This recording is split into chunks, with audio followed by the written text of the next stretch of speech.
It doesn't take a credit analyst to realize what we went through. We just went through the year that over 50% of our input costs were doubled, and when we got to the end, we had half of a crop. And people say, yeah, but you had insurance. There was not a box to check on the insurance. By the way, I want to be able to cover that other 50, double the cost of what it took to put that crop in there. So it's really been a challenging year. Jason Wendler has been a farmer in the Brazos Valley for over 40 years. At the beginning of the year, he expected a good season. Well, we started out being conservative and understanding we were in a dry situation.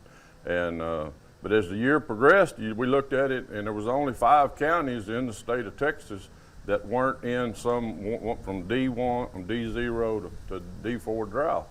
And Brazos and Burleson happened to be one of those during the month of February. So we felt real fortunate. Then the weather started to take a turn. And we had some pretty decent little rains in the months of March and April. But then after that, faucet cut off, and there was no more. Once it was all done, I mean, you had to be very cautious going into it. You had to, knowing that you didn't have any subsoil moisture very much to work with, and especially dry land. Now, if you had some irrigation, it was.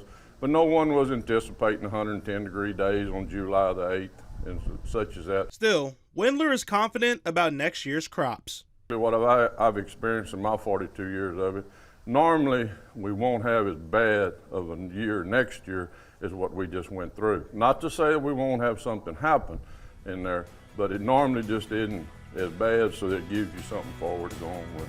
That's a look at Central Texas agriculture from the ground up. From the Ground Up is sponsored by Producers Cooperative, proudly serving agriculture since 1943.